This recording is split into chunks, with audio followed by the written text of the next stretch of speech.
How to turn off haptic feedback for Kimi AI application.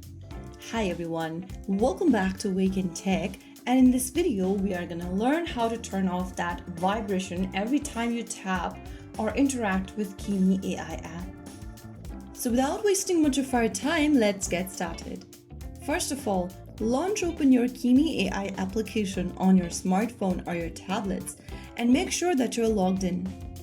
From the home page of Kimi AI, go to the top left corner and tap on the 3 horizontal menu button or the hamburger button.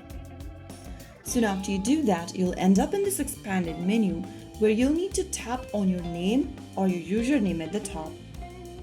This will open the settings option where you'll need to tap on feature management at the bottom.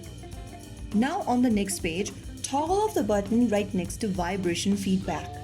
Once you have this button switched off, you can then get back to the home page and now tap around the application. No more buzzes or taps.